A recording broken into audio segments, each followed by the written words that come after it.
1, 2, test. There we go. Hey everybody, welcome to the podcast. Welcome to Politics, Culture, and some other shit. We're going to be talking a lot about shit, actually, over the course of this pod. But yeah, we'll get there. So, thanks for being here. If you want to support the podcast, head over to Patreon, patreon.com. Search for Politics, Culture, and some other shit. Or if I have £1, 1 tier only, it's £1 a month. It just helps me keep the lights on here at Super 8 Ecotronic. And if you don't want to do that, you can head over to Buy Me a Coffee. And you can just throw a couple of bucks into the tip jar, such as it is. Sort my mic out there a little bit. Yeah. So today we're going to be talking about Lough Neagh. We're talking about general politics, the usual stuff. We're going to be focusing a bit on Lough Neagh. Before we get there, we'll tell you about a couple of gigs that are coming up. True, our buddies True, are playing here at the house, Chockhill, McGibbon, this Friday. There's a couple of tickets left. They're going to sell out. They might have sold out already. I haven't checked. So if you want to be quick, head over there, have a little look, see if those are still available. You can grab those. They're amazing band. We play it in the house. If you haven't been to Chockhill before, you should come to one. We just house gigs, but they're a bit special. They're very cool. You should try and get along. And then after that, then I have a solo gig. I say a solo gig. It's not actually a solo gig. It's solo as in I'm not playing with the Bonnevilles. It's my other project, which is like folky, Irish folky sort of singer-songwritery stuff. But we've got a full band. Laura Cure, my cousin, my daughter Summer, and my other cousin Joseph Toman are going to be playing with me at a rally down at Oxford Island in Lurgan, here in Lurgan, which is a nature reserve, and it's called the Lough Shore Stands Up, and it's a rally for Lough Neagh to demand action be taken. So we're going to, I write a lot of songs about the Lough, and I'm involved with the campaign, so the guys asked me to get involved. I was more than happy to, and Summer and the other guys jumped in immediately, said yes, of course we will. So we're going to do that. It's 2 p.m, Sunday the 23rd of June, rally at Lurgan to save Lough Neagh. My solo project with the full band. We're going to do a full gig. The last time we played, we only did 2 or 3 songs. We're going to do the full thing, I think. Yeah, pretty sure. And come down. It's a Sunday afternoon at 2 o'clock, so you can come down and just go for a wee dander. It's a nature reserve. Oxford Island is beautiful if you haven't been. If you've ever thought about going, now's your opportunity. You should do that. You'll love it. It'll be great. And yeah, so there we go. And that's going to lead me neatly into the first article that I'm going to talk to you about. Oh, thanks everybody over in Finland. We played in a festival in Finland just on Saturday night there, and we got to meet our buddies Kettle, and we got to meet some cool dudes from Nashville, country and western singers. They were fucking awesome. Todd Day-Waite, Pat Reedy, and Christina Murray. They were great at this festival, and we were the headliner. Actually, that was kind of cool. It was way outside in the middle of nowhere, way like 300 kilometers outside Helsinki. It was awesome. We had such a great weekend. But so thanks to everybody who came to see us, and thanks to the bookers who brought us over. We genuinely did have a fucking amazing time, and we loved every minute of it. So let's do this thing. So I'll start with a video, actually, just while yeah. So we'll start with a little video. There it is, up on the screen. You can see BBC Spolight have done a video, they've done a programme called the Lough Neagh Monster. It's available now on the BBC iPlayer, and it's broadcast on the normal TV channels, tonight in Northern Ireland, BBC One Northern Ireland, at 10:40 p.m. Tonight being Tuesday the 4th of June. Tuesday the 4th of June. So it's being broadcast tonight, but it's available on the iPlayer, and it's an investigation into the ecocide that is being perpetrated on our or to our beautiful Lough Neagh. So check it out. Oh, sorry, I just get the audio sorted here. This shit is complicated, dudes. You have no idea the fucking balls I'm juggling. So let's turn that off, put that on, pull that back. Boom, here we go. We are allowing Lough Neagh to rot. Spolight is on the trail of some of those contributing to its pollution. This is horrifying to see. Spolight, the Lough Neagh monster, now on iPlayer. So there you go. Quick trailer for the show. That woman in the video there, the guy at the start obviously is, excuse me, Fergal Sharkey, who's a water campaigner, clean water campaigner. He lives, obviously you know who he is. He's from the Undertones. I'm pretty sure he lives in England now, and I heard him tell the story about how he got into this. He was fishing. He got into fishing, and then he started to realise just how bad the waterways over there were, and we're no better here, I think. So that's Fergal Sharkey talking there to the journalist. And then this woman here, this is a woman called Muriel Hagan. I know her. She's a formidable woman. She's from I think she's from Toome direction. She's from the north coast of the Lough anyway, and an Antrim woman, I believe. And she's one of the lead campaigners with the Save the Lough Neagh campaign. She's a great one altogether. But you can see here in the video, for those of you watching, or for those of you listening, I'm playing a video from the trailer now. It's playing now, of the sound down, and you can see in the water. You can watch this on YouTube, or you can watch it on the Patreon ad free. You can see the water, exactly what the problem is. So they put a camera into the water, and you can see the algae. So the green algae that's in the water is not supposed to be there, and it is caused by phosphate runoff, not exclusively, but in a large part. It's also caused from domestic waste, what we put down our sinks and down through our toilets into the sewage system. It's also caused by industrial waste runoff from factories, and as you will see here in a picture underneath the video, a post from a Twitter account called Progressive Politics NI, and I'll just read it to you here. The minister must not allow that Moy Park is Northern Ireland's largest private sector employer get in the way of environmental justice. That's due to this BBC Spotlight investigation. It says, a new BBC Spotlight investigation has found that Moy Park has broken environmental laws in Northern Ireland more than 500 times. Now, I'm going to say something about that. They have been caught 500 times. Doesn't mean that they've just done it 500 times. If you think that they've been caught every time they've done it, yeah, you're a bit naive. That's not the case. I would suggest they have done it many, many thousands of times. They've just been caught around the 500 mark.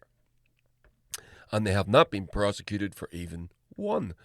DAERA Minister, so that's at the Department of Agriculture, Environment and Rural Affairs, DAERA, okay?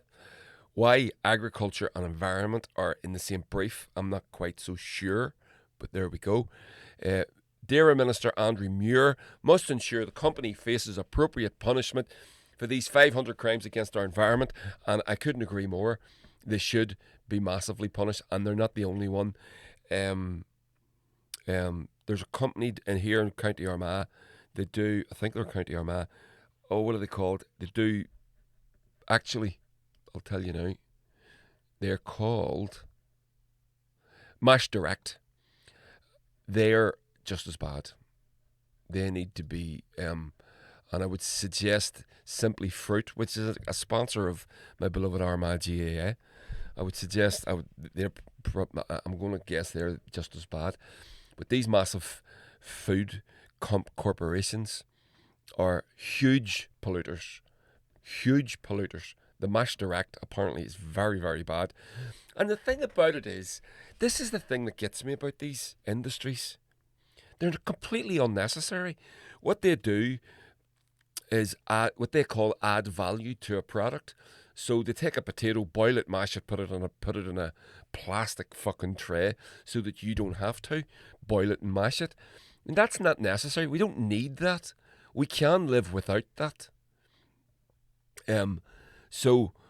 But you know, business being business, that's just the way it is. And this is the other thing as well. So, and Andrew Muir is an alliance minister, and he is the alliance is aligned with the Liberals in England. So I'm going to read this to you, just in case anybody thinks that because he's an alliance minister. Now, you know this, if you follow this podcast, you will know Paddy and I had a conversation. Paddy Kearns from People Before Profit and the Save the Lough campaign had a conversation here in a podcast episode a few episodes ago. He's coming in later on this week, and we're going to discuss it again, because it's it is obviously something I care deeply about, but it's a very, very, very important issue, and it is a signifier of the greater environment and ecocide that's being carried out in the name of capitalism. And as you know, I'm not keen on that. But we do tend to think that because Liberals are the niceys, they're supposed to be the niceys, that they will come down on the side of social justice, environmental justice, the right side, making the right choice. They won't. And this is the problem. I had hopes for this guy when he went in, when he got this brief, because he self-identified as an environmentalist.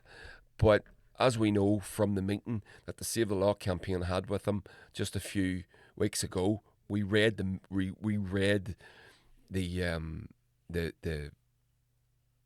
5 points that the campaigners brought up to him.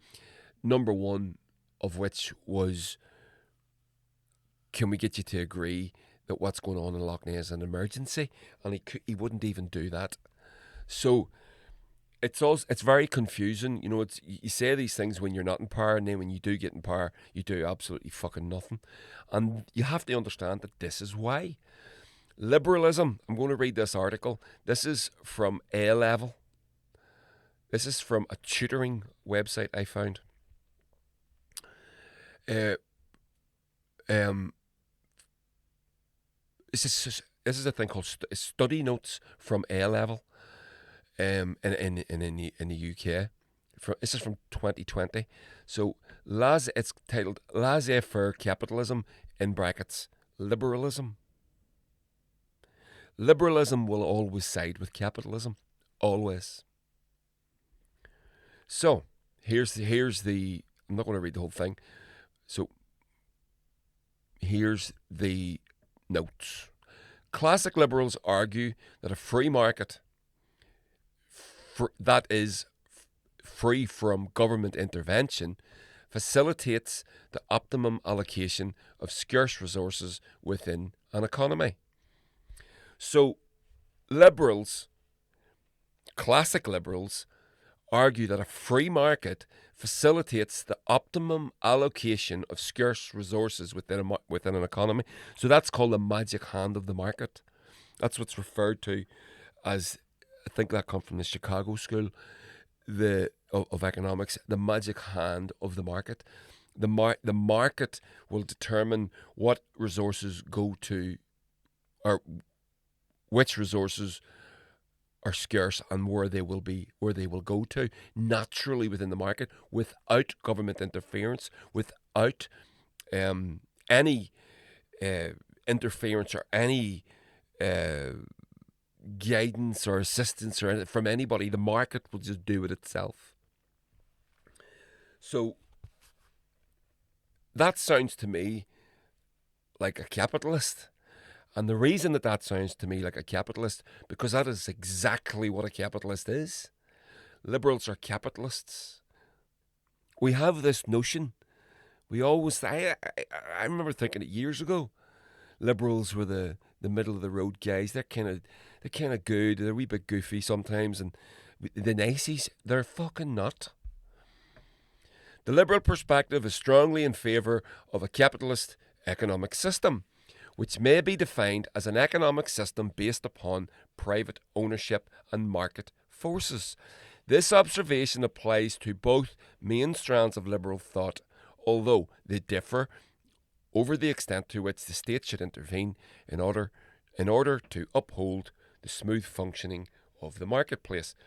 Classic liberals argue that the free market, that is, free from government intervention, facilitates the optimum allocation of scarce resources within an economy. Over time, prices reach a state of equilibrium based on the interplay of supply and demand. Those on the right wing of the Liberal Democrats, such as orange bookers, this is the Liberal Democrats in England, believe that a laissez-faire style system is compatible with freedom because economic agents are allowed to make decisions on a voluntary basis. This argument applies to firms, customers, and workers themselves. Now, that is fucking childish. If you believe that, that is childish. If you believe that a worker is free to make they're free to make economic decisions, as in what a breakfast cereal they buy. That's freedom for the worker. The freedom for the owner is completely different. You're talking about two different things there. And you're just lumping the worker, which is most of the people, into this, I'm going to use their word, laissez-faire pot of a definition of freedom. So on back to the article here.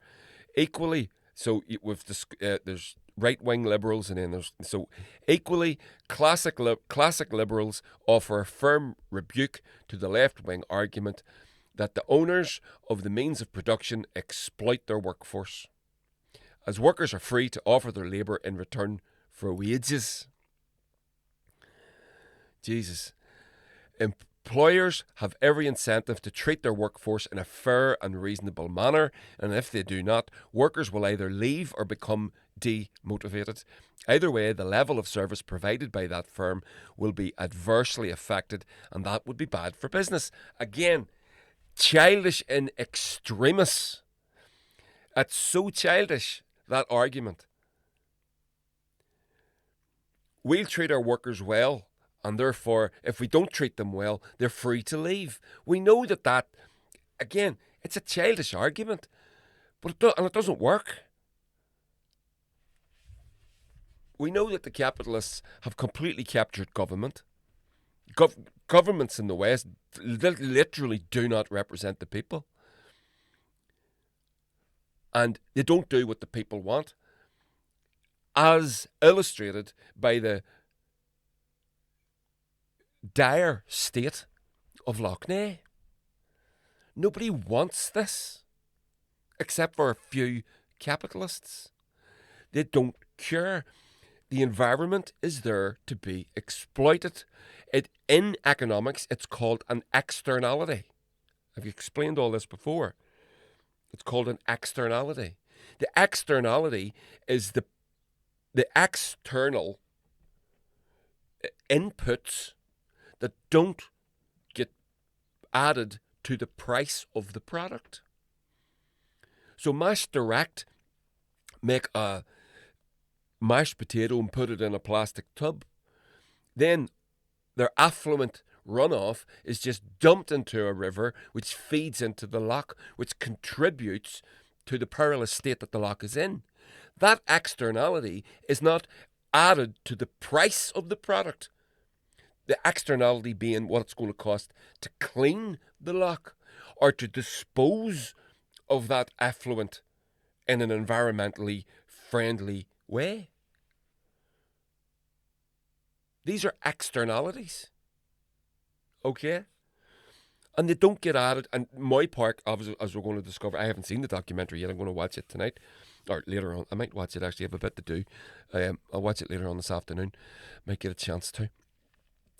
These externalities aren't added to the price of the product. So the idea, so the worker is no more able to offer their wages for, or offer their labour for wages. And this is another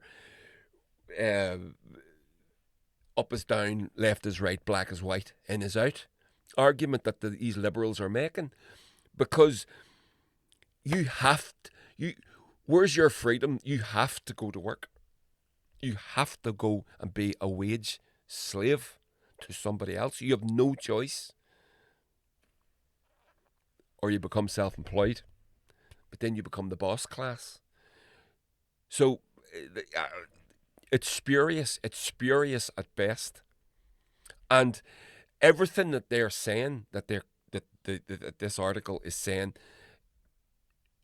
defines liberalism, is completely fucking dismantled by Karl Marx. Completely dismantled.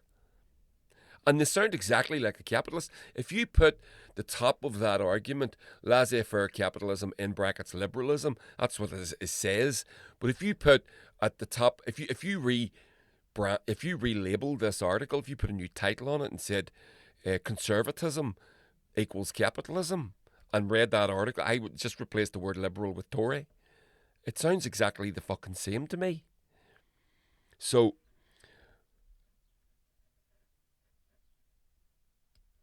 well, I'm going to finish this article actually because there's only another paragraph. It's quite good. Classic liberals also offer an insightful argument in regard to reducing trading barriers within the global economy. An insightful argument. Let's have a see what that says. It has long been a fundamental tenet of classical liberalism that free trade raises living standards for all. According to the contemporary theorists such as Thomas Friedman, okay, that's an interesting reference. Globalization represents a positive force within international relations. Free trade generates prosperity and opportunity, whereas state control denies people the chance to better themselves. There are a few better illustrations of this argument than China, a communist country. Interesting. A country that once experienced dreadful famines during the Cultural Revolution under Chairman Mao is now responsible for the largest number of people being lifted out of poverty in the world, in world history. China demonstrates that the free market reforms, as instigated by Deng Xiaoping, represent the best route available towards the eradication of poverty. Deng's theory is known as one centre and two bases, the centre being the economic constriction and the two bases being adherence to one-party rule and furthering economic reform. It should also be noted that social liberals are as favourable towards capitalism as classical liberals. However, there is a major line of disagreement between these two strands over the proper role of the state and the level of welfare provided. The social liberal stance facilitates an enabling role for the state to correct market failure. Social liberals argue that the allocation of resources derived from the free exchange of economic agents can lead to undesirable consequences. Let me read that again. Social liberals argue that the allocation of resources derived from the free exchange of economic agents can lead to undesirable consequences. In order to resolve this, social liberals argue in favour of state intervention to make the market work more effectively, which leads neatly to the next section, which I'm not going to read. So, there we go. That's pretty fucking interesting, actually, isn't it? So, we can see there that Andrew Muir, the Minister at DAERA, Department of Agriculture, Environment and Rural Affairs, is a liberal. Therefore, he's not going to intervene. He's not going to do anything that might upset these businesses, because they believe that the free hand of the market will sort itself out.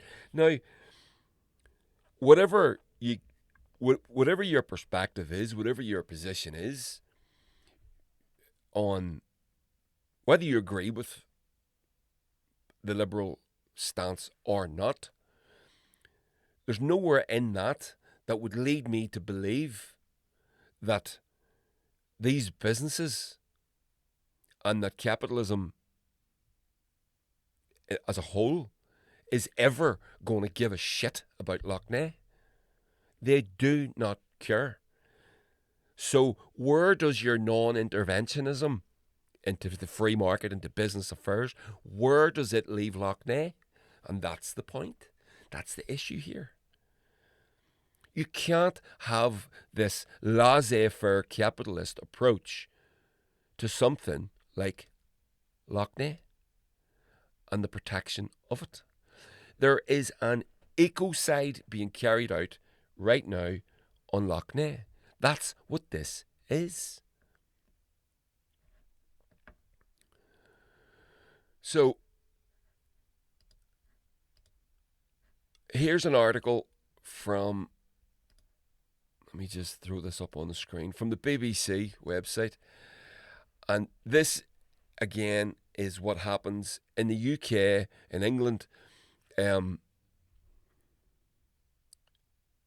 water companies have been privatised. Now, so you're taking a public resource, which is water. We come together as a community, we put our money into a pot, we call it taxes, and with those taxes we decide we're going to build infrastructure. We build our roads, we build our waterways, our water system. Our waterways in England is a great canal system, although I think it might have been built with private money, but I'm not sure, either way. So, you get what I'm saying. We build infrastructure. Then Margaret Thatcher comes along and starts the privatisation of the public infrastructure. And now the UK owns fuck all. Absolutely nothing. Doesn't own the railways, doesn't own an airport, doesn't own the water system. But the taxpayer is on the hook for the fixing of these things, for the maintenance of these things, for the bailouts of the companies that destroy these things or run these businesses, the businesses run these sectors into the fucking ground. And that's what's happening here. So here's an article. Water investors have withdrawn billions, says research. Says the dogs in the fucking street. This is from business reporter Derbil Jordan. Shareholders in some of the UK's largest water companies have taken out tens of billions of pounds but failed to invest, new research claims, with firms planning to raise household bills to fund future spending. So they're going to raise household bills to fund future spending. So what they're talking about there is they're going to put we don't have water charges here in the north, but they do in England. I think the rest of the UK has water bills. Instead of that money that's being used to pay for that water being used to maintain the infrastructure, repairing the leaks, keeping the water clean, processing industrial waste, household waste, before they dump it into the rivers and the coasts on the waterways, they don't. The money just gets hooked out every single time. Every single time. Investors have withdrawn 85.2 billion with a B from 10 water and sewage firms in England and Wales since the industry was privatised more than 30 years ago. Analysis by the University of Greenwich suggests companies are under pressure following sewage spills and water leaks, which critics have blamed on underinvestment in the country's infrastructure. Ofwat, the industry regulator, said it strongly refuted the figures. Of course they fucking do. While we agree wholeheartedly with demands for companies to exchange the facts, there's been huge investment in the sector of over $2 billion. That doesn't mean... Oh, just hit my thing. That doesn't mean that the 85 billion figure is wrong, and it certainly doesn't refute it. They can refute it all they like. They need to come up with more than, but we have invested 200 billion. Well, maybe we need to invest 285 billion. Maybe the whole lot needs to go back into the system. And you say, well, that's not very good. You know, it's not very good capitalisty thinking. Well, what do you who do you think's going to fix these things? The system has to be maintained. It's workers that are going to fix it. So instead of the money going to the investor class, it goes to the worker, who's going to have to fix the fucking broken the broken pipe. Back to the article. Water UK, which represents the industry, said investment in the sector was double the annual levels seen before privatisation. I would seriously doubt that. Water and sewage firms want to increase customers' bills by an average of 33% over the next 5 years to fund improvements in services for households. So, I'm not going to read that entire article. It is actually quite long. I didn't realise. I thought it was just a wee headline. Where does your laissez-faire approach to capitalism get you there? Non-intervention. Where does the free hand of the market, which allocates resources where they're needed, where does it get you there? How does not intervening solve this problem? How does selling off more public resources to private companies solve this problem? These companies, their business model is based on not doing this work. When you privatize, it's called diluting the bleach. When you privatize a hospital and you send a private company to go and look after your hospital, the first thing they do is dilute the bleach. They'll save a penny. They do that across everything in the hospital. Everything gets diluted. Their business model is dependent on extracting money from the system and not doing the work, not repairing the pipeline, not processing the waste correctly, not disposing of the industrial, not doing it. And when they don't do it, they don't have to pay for it. That's the money that they take. They take that money out. So where's their emphasis? Capitalism doesn't give a shit about the environment. I explained that. The externality is a resource to be exploited. It's to be exploited. We cut down all the trees and then it moves on. It pisses in all the water and destroys all the water, and then it lifts it, picks itself up and moves somewhere else to exploit a resource. Like a swarm of locusts will just move along and eat everything until there's nothing left and move on. That's what capitalism does. It's within the nature of the beast. It cannot be any other way.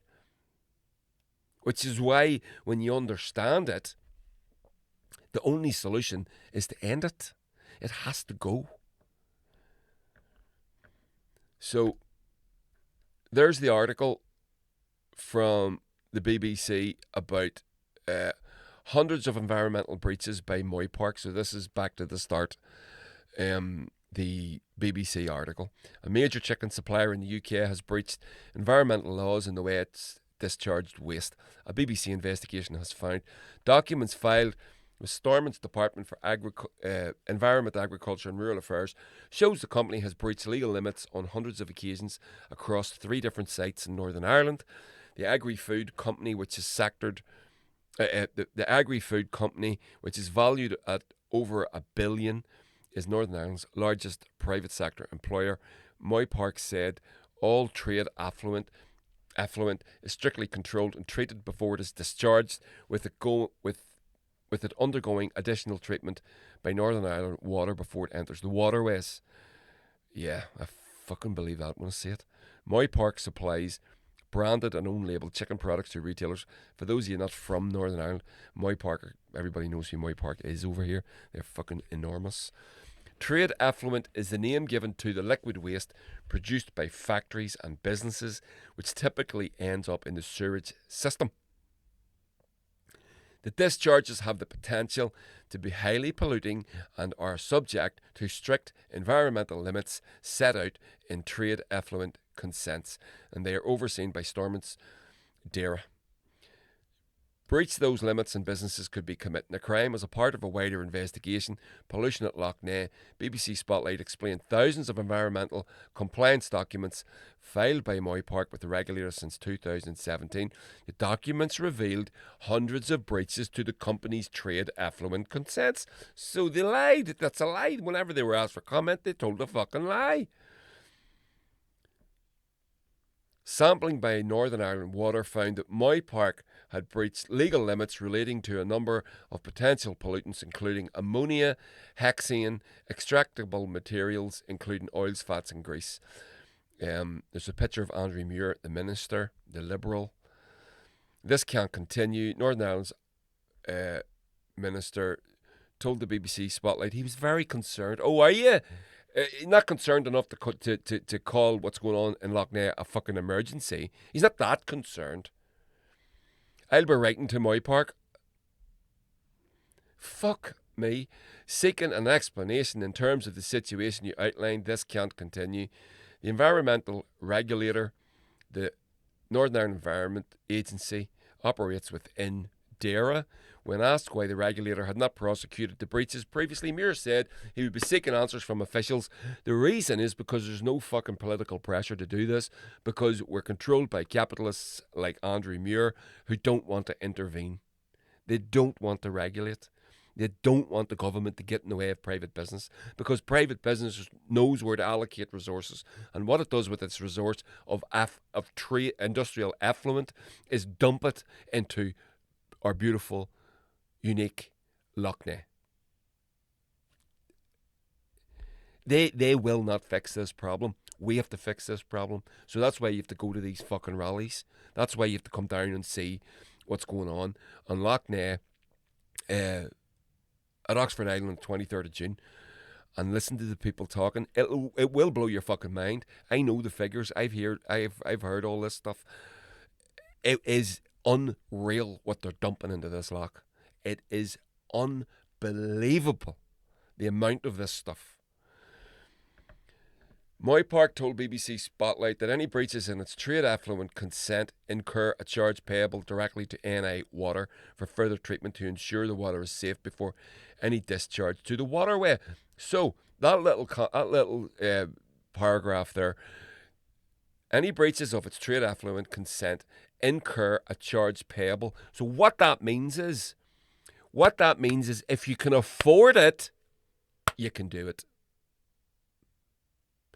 And the fines are paltry. They used to be significant. Now they're in the hundreds of pounds. They're paltry. At best, paltry. They're so insignificant. This company has basically got a license to dump this stuff.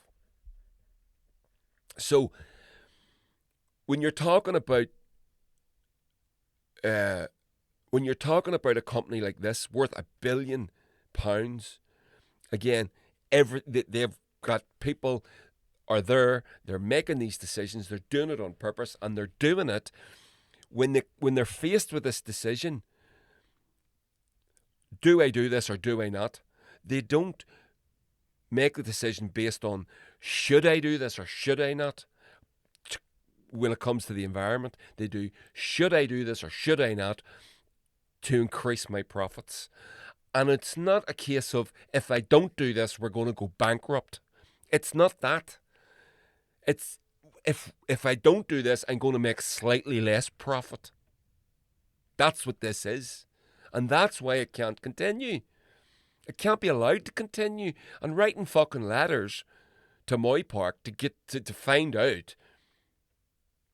I know why they write the letters. It's not actually a figure of speech. They do actually write a letter, but it's to get a written record of the answer. So there's a reason for that. I understand that, but it's mealy-mouthed at best. And again, when you're talking about laissez-faire capitalism, i.e. liberalism, and expecting them to fix this, they can't. Within their own ideology, they will not do it. It's not going to fucking happen. So, It's added that the algal blooms on Lough Neagh were a complex issue not specifically linked to one sector. No one has said that. No one has said that it's not. So it's like, like when you see people, you hear people, like, whenever they're trying to excuse their bad behaviour, they answer questions that no one asked them. Well, if given another opportunity, would I punch that woman in the face again? No, definitely. No one asked you. You punched the woman in the face, you fucking prick. Do you know what I'm saying? That's what this is.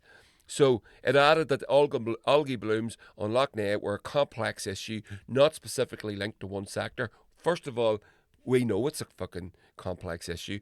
Second of all, yeah, we know it's not linked to any one sector. And that's worse. Because there's more than you doing it. So you're doing what you're doing, and everybody else is doing what they're fucking doing too, as well, on top of. So this, it's like, I did, given another opportunity, would I punch that woman in the face? That's what this is. And then when you stop and think about it for a second, you go, well, the only reason that you wouldn't punch her in the face is because you're sitting in front of a fucking judge. You got caught. That's what this is. That doesn't make it better. It makes it fucking worse. The company said it is committed to working with all the partners in line with a science-based approach to preserve the vitality of the loch. That's a lie. They don't give a fuck about the vitality of the loch. They will continue to dump in it so long as they're allowed to dump in it. It's as simple as that, which is why the laissez-faire, capitalist, liberal approach will not work. It doesn't save the loch. They can't. They will plead with big business. Oh, please don't poison the loch. And they will go out, because we're liberals, we're really nice. We care about gay people. So we're the niceys, you see. They can't do it. They literally can't do it. So we have to do it. So here, a brief explanation of what is happening to Lough Neagh, just in case you don't know, which I should have started with this actually. Campaigners fear that a breach of trade effluent consents, sewage spills, agricultural pollution are combined to fuel the growth of toxic cyanobacteria at Lough Neagh. Algae blooms, we're calling these. Blooms of toxic blue-green algae developed on the loch last summer, with signs already showing it is returning. It's already back. And it will get worse as the summer goes on. Moy Park, which is owned by American agri-food giant Pilgrims, has a number of factories in Northern Ireland. It recently sponsored the Belfast Marathon and advertised at high-profile sporting events, including the 2010 World Cup. Why that's relevant, I don't know. Trade effluent discharged from these sites typically receive additional treatment at one of Northern Ireland Water's treatment plants.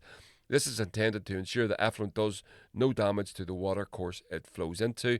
However, Northern Ireland told Spolight that a portion of the wastewater at its sites is discharged before it is treated, or what is called raw sewage. On 25,000 occasions each year, raw sewage and untreated trade effluent spill from its facilities. 25,000 occasions each year. That's like, what is that a day? That's hundreds of times a day. I'm beginning to think they're not taking this very seriously. What about you?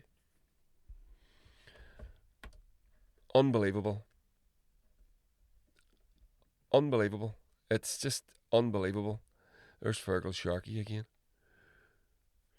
I wonder what he said in this article. Mr. Muir has also announced the creation of a new team with specific focus on stopping pollution at Lough Neagh and reprioritising within the department towards environmental protection, and I'm setting up an enforcement team around the issues associated with Lough Neagh. We have over 20 people dedicated to that area, and it's absolutely critical that we do it. Mr. Muir told Spotlight he'd be bringing a report on Lough Neagh to the next executive meeting along with an action plan. I watched when he was when he got his portfolio. I watched him bring this up. You should have seen the fucking answers he was getting back from the DUP. I spoke about it on this podcast. I don't know who votes for these fuckers. These dickheads couldn't fucking string a sentence together. At least all the other politicians were presentable. These fucking hillbillies were they were just, or honest to God, vote for that. Water pollution campaigner Undertones frontman Fergal Sharkey told Spotlight he was horrified by the extent of the problem. The simple truth of the matter is, putting all that poo, all that waste, all that animal byproduct into a waterway like Lough Neagh, you simply add a massive food source to bacteria that already exists naturally, and that's what it is, right? That's why you have environmental laws, and that's why the law says that should not be happening. He always gets to the point, doesn't he? He's really good. So, there we go. I'm going to put a pin in this, and that's that done. Yeah. So, shocking stuff, isn't it? It really is. It's tragic, heartbreaking, and all that terrible, terrible stuff. So let me just sort this all out before we get to the next thing for you. Do you want to listen to some theme music while I do this? There we go. I'm going to pretend that you do.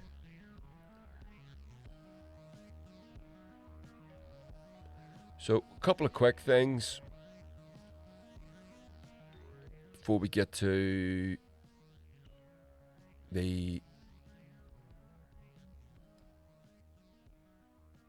going to hit some stuff from Twitter and Instagram and all those sorts of things. So here's an article from a dude called Ken Klippenstein. I'm not sure if he's a goodie or a baddie. I don't know. I know his name. I've heard it. So this is an article by Ken Klippenstein. I think I might be getting him confused with somebody else. There's somebody else in the American political scene that's got a similar name to that, and I think I might be getting him confused with him. There's two brothers or something like that. Right, I'm going to stop talking. So here's an article that he wrote on his, I think it was on his Substack or on his website. You know, it's about the aid pier that was built in Gaza. Which has now been destroyed. So it rained and the thing was fucking turned upside down, and now it's not there anymore. So the Americans built this aid pier. They're going to call it an aid. We're going to build this pier to get aid because to the Gazans because the Israelis won't open their borders, the Egyptians won't open their borders, etc., etc., and then they won't let the aid through those borders. So they were going to get it in like this. So the Americans are giving Israel the money, giving Israel all the weaponry to drop the bombs on the Gazans, and at the same time they're saying, we're going to build this aid pier to get aid into them. It makes absolutely no fucking sense. It's insanity. So here's his article. More aid was going to Gaza before the aid pier was built. The US military's third of $1 billion aid pier now finished, but are the Palestinian civilians better off? This weekend I set out to answer this seemingly basic question and quickly got lost in the blizzard of context-free facts and figures advanced by governments, aid agencies and news outlets. More than 569 tons of aid delivered across a floating pier into Gaza, says US CENTCOM. A Reuters headline blurred last Tuesday, dutifully repeating the Pentagon's talking point. So many tons sounds like a lot of aid, but absent from the article was any context for the figure. How much of the aid passing through the pier ultimately reached Gazans? How much aid do Gazans require? What was the nature of the aid? Food, water, medicine, tents, etc. And what was the time frame? One of the few attempts to contextualise this figure that I could find came from, of all places, the US government. During a press conference on humanitarian aid to Gaza last Thursday, USAID made a startling admission. Less aid is reaching Gaza since the pier was constructed than before. In terms of how that compares to what had been getting in prior to recent military activities in Rafah Governorate. The director of USAID Levant Response Management Team, Daniel Dickhouse, I'm not making that name up. His name's Dickhouse. He's going to say Dickhouse or something, but it's Dickhouse. Okay, I would be changing that. The amount of assistance, fucking Dickhouse. The amount of assistance that had been getting in was higher in April than it is now, noting that the amount that the UN agencies have been able to collect from border points was down, especially as the access points have declined in number. So broadly speaking, the aid situation has actually worsened despite the existence of the pier. Dickhouse called the decline logical due to the recent military activities, a tactful allusion to Israel's slowing of aid deliveries into Gaza and the increasingly complex concentration in Rafah, where hundreds of thousands of civilians are crammed into a small area while the fighting goes on all around them. So we'll just skip forward to the end of the article. The Pentagon pats itself on the back, saying it's fulfilled its mission. The State Department crows about the pressure being put on Israel. USAID promotes its role. The Biden administration says it's doing this and directing that. The UN trumpets the humanitarian disaster, begs for more money. Palestinian officials blame Israel. Israel claims it's doing more than any other military in history to safeguard civilian life. I couldn't tell you how much aid is getting to the Palestinians through the pier, but there is one thing I can say. Everyone is selling something. And there we go. In a fucking nutshell. Wow. That's amazing, isn't it? So let me see. Now, since then, the pier has actually been destroyed. So let me see if I can find you. I just scrolling down through my favorites here. So, oh yeah, I must make sure I want to show you these things. So I'm just going to hit you with a few things that I bookmarked from my Twitter favorites, and etc., and hopefully connect a few things up. No. But I'm going to show you this video. You're going to have a listen to this. This is amazing. So, there's a great article there too from Caitlin Johnson. The US empire isn't a government that runs non-stop wars. It's a non-stop war that runs a government. Actually, you know what? I'm going to have a look at that. I bookmarked that and read it. So, the aid pier, it's gone now. So they spent, what was it, $250 million building this thing, and then it wasn't even a significant weather event, destroyed it. So it's gone. So whatever aid it was getting in and of what quality it was is now, there's nothing there. It doesn't exist anymore. So, yeah. So isn't that fast? It's fucking interesting. And just on Gaza, we're going to show you, I'm going to hit you with a few little tidbits here. Let me just see. So there's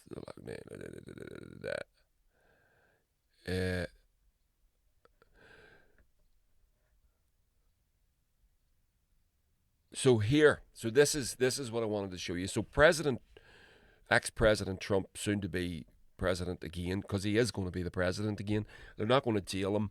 I've since found out that the Republican National Convention is in July. That's where he's officially ordained as their candidate to go up against Joe Biden. Is in July. He can't. There will be a sentencing, I think, before the the election, which is in November, right? Let me just try and get these dates. Yeah, so the election is in November. There will be a sentencing, but his team will appeal it immediately, and then that can't be seen until next year. So he was prosecuted last week and found guilty on charges of misrecording funds that he'd given to a porn star as hush money for banging her, which seems he's been found guilty of these things, but Nancy Pelosi, meanwhile, somehow miraculously remains a free woman. How is beyond me, but so he's not going to. I don't think he's not going to end up in jail. I don't think so. And even if he did, you can actually run for president from jail. Apparently, the only thing that could stop you is if you've been involved in an insurrection, which is what they tried to pin on him. That January the 6th thing where they went into the Congress and took a shit on Nancy Pelosi's desk. Which wasn't an insurrection. But nonetheless, so I don't think he's going to go to jail. They're just trying to villainize him more than they have been already. And again, I'm not a Trump fan. He's a fucking asshole. But it isn't going to work. More people are going to vote for him because of this. These people are fed up with Americans are fed up with their political system, as we all are fed up with our own. And I personally am fed up with the American one because it affects us all. But yeah, so I wanted to show you these two. So here is Trump putting a medal around a woman's neck. Now, this woman, you can see it there. Trump is desperate for Miriam Adelson's cash. So Miriam Adelson is she's a billionaire, basically. Her condition is she wants West Bank and annexation. So the former president is holding a fire sale on future presidential authority, and Miriam Adelson wants to be his biggest donor, but in return she wants Israeli sovereignty over the West Bank, the media wrote. The media is Haaretz, the newspaper of note in Israel. So there's that, and then you see, it's the same one. If we scroll down here, we see there was a UFC fight on last Saturday night, and Trump was at it. Okay. Now, he bumps into the UFC fighter Khabib. Okay, in the audience. Khabib wasn't fighting, I haven't seen it, I don't know. But if we see here, Khabib approaches Trump and 50 times. Thank you, man. I don't know. I got a little girl I love, and I gotta see. I think this could be ending. Well, if it. So, what you didn't hear there, if you're watching this in the video, you'll see the someone has typed out on the screen what the conversation is. Khabib goes to Trump. He's holding him by the hand. And he says, I know you're going to stop all this Palestine war. And Trump says, we're going to stop it. I'm going to stop it. Right? Trump is a chameleon. He will say anything he wants. He'll say whatever you want to hear. He's not going to do shit. And this is a problem. Now, one of the things, again, connected to the whole Trump thing, is this fucking lunatic, Nikki Haley. Let me see if I can find the picture of her signing a bomb. So she goes to Israel. She's sucking that Zionist dick. And I must have bookmarked it. I couldn't have not bookmarked that. It might be. Oh, there she is. Yeah. So this is a Twitter account called APEC Tracker. Nikki Haley is one of apparently she's the favourite to become President Trump's VP running mate, vice presidential running mate. Now, She is a creature of the fucking swamp. This woman, she was the UN ambassador. She was the US ambassador to the UN, and she was fucking unreal. She is a monster. A monster. And we see here AIPAC tracker. So AIPAC is tracking AIPAC, the Israel lobby, and their anti-democratic influence on the United States. So these are this is the lobby group that bribe politicians, essentially. You give a politician money, you're bribing them, right? So Nikki Haley travelled to Israel to sign their missiles. The ones in the background with the yellow stripes, those contain white phosphorus, restricted under international humanitarian law. War criminal Nikki Haley has collected $1.5 million from the Israel lobby. So there's a picture of her signing the bombs. And you can see there what she has wrote on the bomb. Now, as John Cusack, the actor, says, if you sign a bomb, you have to be a fucking lunatic, a bona fide lunatic. She's wrote, finish them, America, heart, Israel, always, Nikki Haley. And there is the AIPAC tracker. Nikki Haley, former ambassador to the United Nations, has received $1.5 million from the AIPAC lobby. And there it is again.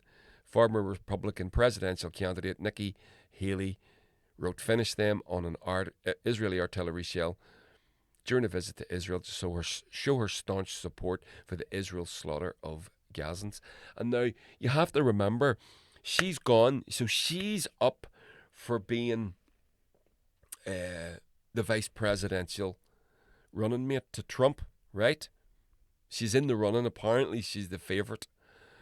And it shows you how powerful the Israeli lobby, and again, they call you an anti-Semite for saying this. It's fucking bollocks. It's true. We saw it.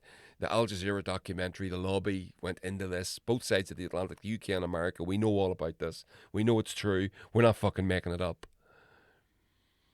She has to go and bend the knee to Israel to run as a candidate in the US. She has to show herself genuflecting in front of Israel, in front of the Zionists. And how does she choose to do it? In the most vilest way possible, by writing, finish them. And we know when she says finish them, that the video that's on the screen right now is what she's talking about. This is the video of the tents being bombed by this, not exactly those bombs, but bombs. And there we can see it happening. Again, you don't see anything, but the video that's on the screen right now, I'm showing you. If you want to watch this, go to my Patreon. You can watch it ad free, or if you go to YouTube. Some kids, some young men, young boys, I'd say teenagers, men as well, and women. There's some women. They're sitting on rubble, looking up at what I assume is where they live, and we can see some tents here on the left of the screen, and boom, they're being bombed by Israel. The same Israel, the same bombs that this fucking monster, Nikki Haley, signed. And this is who they're bombing. These people. And again, there's this reflex to condemn Hamas. I'm not condemning anybody for fighting back against that. I'm not condemning them for fighting that. Because if you want to know how horrific those bombs are, if you don't realise, if you think it's like the movies where someone just gets flung across a room, that's not what happens. And we're going to listen to photographs and the pictures and the videos that come from there. We're going to listen to the testimony of Thomas Gould, who is an Irish politician. I don't know who this guy is, Southern politician, of course. And here he is giving you and I his testimony on what happens when a bomb explodes in a fucking tent. Have a listen to this, and if this doesn't fucking move you, you're a heartless bastard. Photographs and the pictures and the videos that come from there. And you hear the screams of people screaming as the Israeli government burned men, women and children alive. They burned them alive. And the world stands by while 15,000 children are being slaughtered. 35,000 men and women and children. And it's unbelievable, the genocide that's happening. A child with no head, a child with no head. And the Israeli government say it's a mistake, a mistake. I hope that Benjamin Netanyahu burns in hell the same way them children and their families burned. I hope him and his generals and the far-right government in Israel, that when their God finally brings him to the resting place, that he deserves to burn in hell. Because what is happening now, not alone is it apartheid, not alone is it atrocity and a war crime, it's just horrific. It's just horrific what they're doing. Where is their soul? Where is the soul of the Israeli people that allows their government to do this to children? Where is their humanity? The Israeli people, the Jewish people, after everything the Jewish people have suffered down over the decades, that they would allow their government to do this to other human beings. Human beings. But in the eyes of Netanyahu and this far-right Israeli government, Palestinians are human beings. But today here, the Irish people say, we recognise Palestine. We recognise that they are human beings, just like every one of us. Shame on Israel. Shame on what they've done, and will never be forgotten. So there we go. That was testimony and powerful, and he was clearly very upset because he is doing something that I don't do, which is watch those videos. I can't. Every now and again something skips through, and you see a thing, you see somebody, some poor person, some poor soul is lying in some contorted way, and you don't immediately pick up on what it is. So maybe you sort of, what is that? And then you realise that what you're looking at is the twisted corpse of a human being.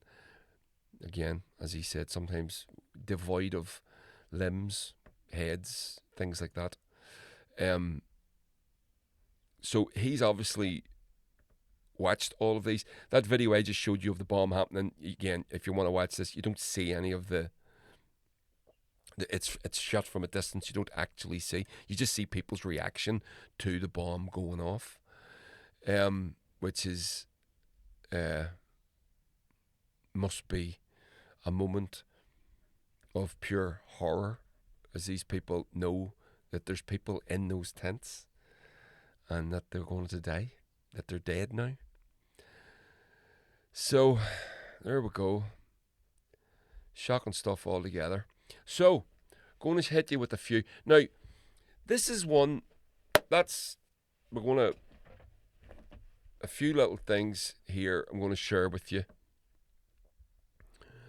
And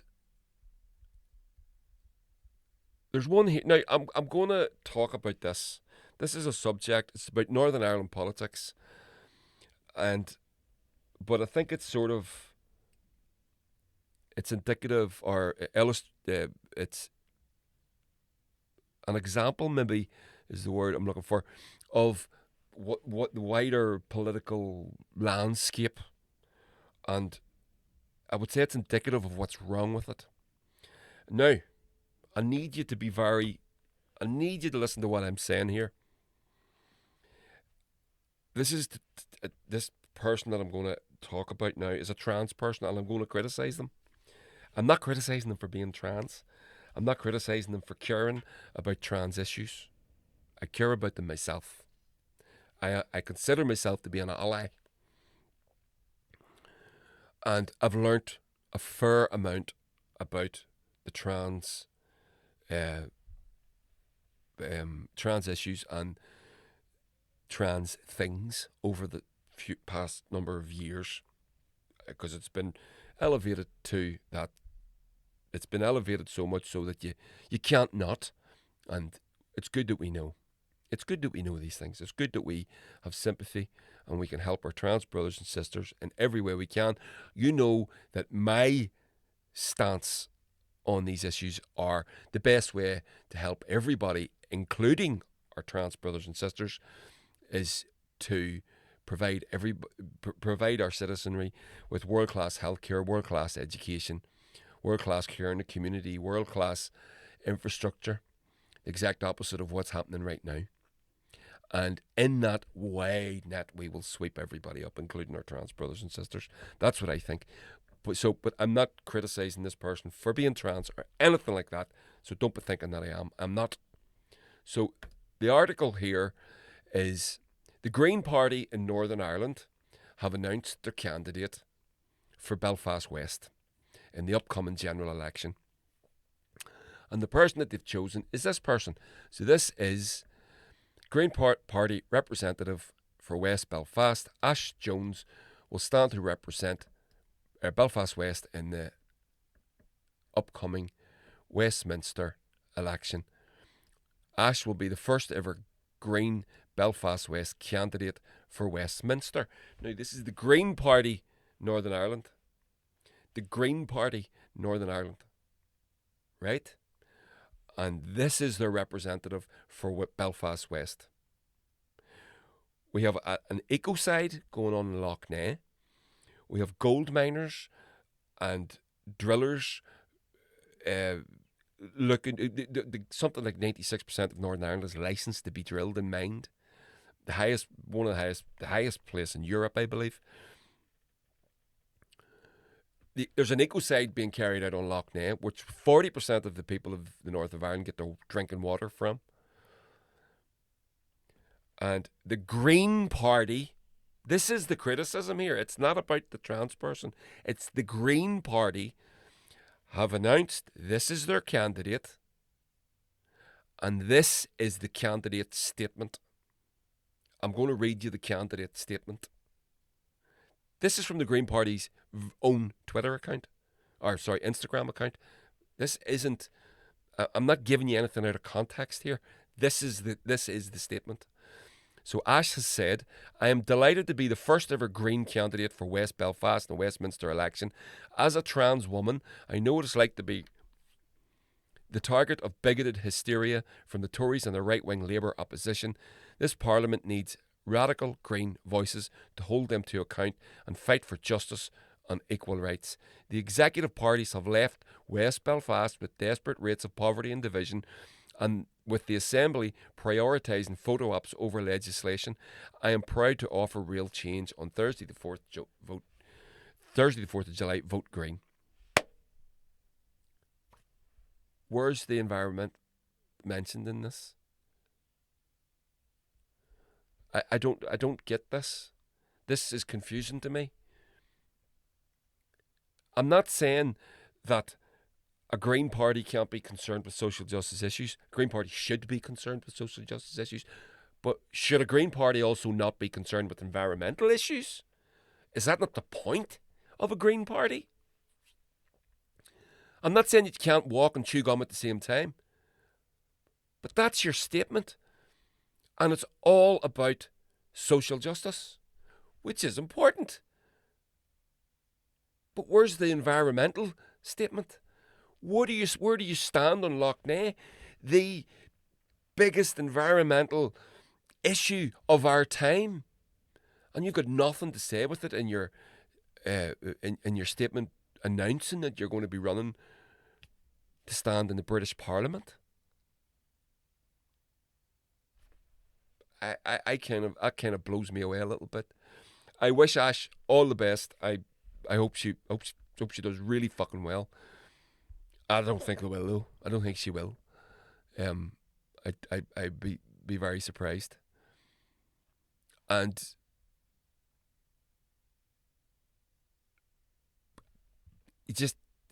I'm kind of blown away. And again, don't be coming at me about being anti-trans. I'm not. That's not what this is. There's nothing there about environmental issues. And if Ash was running here and that was the statement, I'm not voting for you.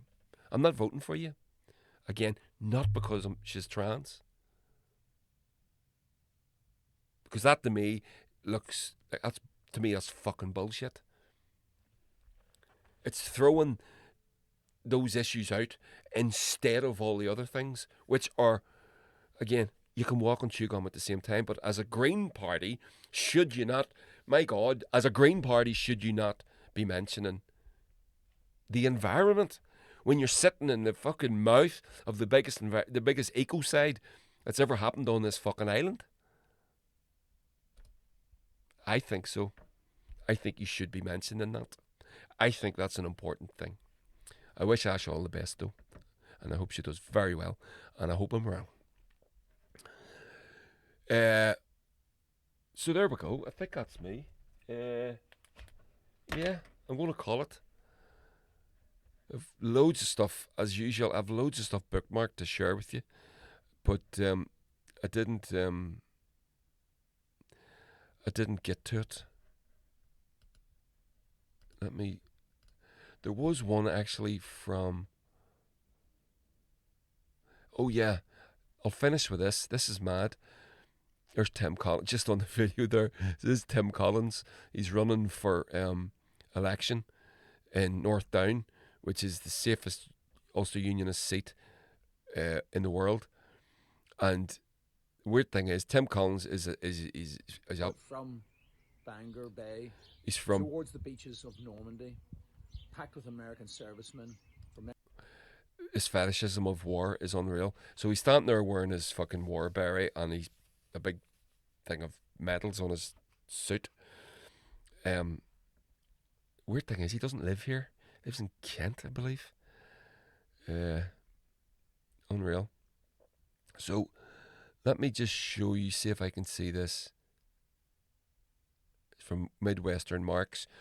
If you follow this podcast, you know I'm a fan of Midwestern Marks.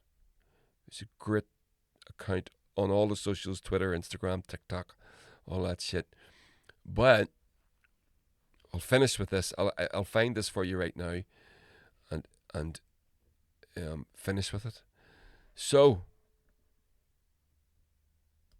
according to this, China has just found a cure for diabetes. Check it out. So there are reports out of China now that scientists have found a cure for diabetes, and the American pharmaceutical industry is not happy about it. There are now examples of Chinese patients receiving this experimental stem cell therapy and after about 11 weeks no longer requiring insulin, which I imagine is something that sounds amazing to people with diabetes, no longer having to poke yourself. But it doesn't sound amazing to giant American pharmaceutical companies like Eli Lilly, who currently dominate the insulin market and use it to make billions of dollars. And this has been very controversial as they've regularly increased the price of insulin, knowing that it's a necessary commodity that people with diabetes need to survive. And this is extra disgusting because the inventor of insulin, Frederick Banting, originally sold a patent for $1, saying that insulin doesn't belong to me, it belongs to the world. And if people can be cured of diabetes so they no longer need insulin, obviously that would really cut into the demand for this product and cut into their profits. And here we see the contradictory nature of the for-profit American healthcare system. Innovation and advancements in medical technology are actually disincentivized if they have the potential to cure the patient and make it so they're no longer a repeat customer for the pharmaceutical industry. So much for capitalism promoting innovation and socialism destroying it. In reality, it's the opposite. Boom. Well done, Eddie boy. He's some kid. Yeah, so there you go. Isn't that great? The pharmaceutical industry is there to keep you sick and sell you symptom alleviating medicines. That's all. They're not there to cure shit.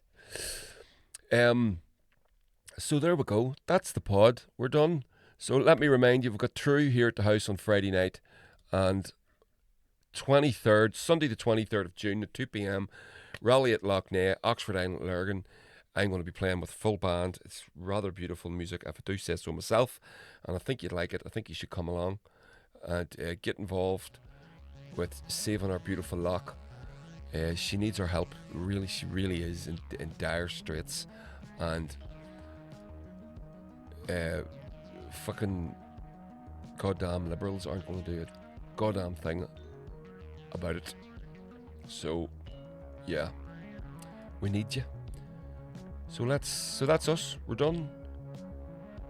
We're done. I'm gonna go. Like, share, subscribe, follow me over on Patreon, Politics, Culture, and some other shit. Only got one tier, £1 a month. Go to buy me a coffee. If you don't want to sign up, you can throw a couple of bucks into the tip jar. And other than that, like, share, and subscribe. Share. Thanks everybody, and I'll see you later in the week. I think I might have 2 interviews this week for you, so I'll let you know. Talk soon. Bye now.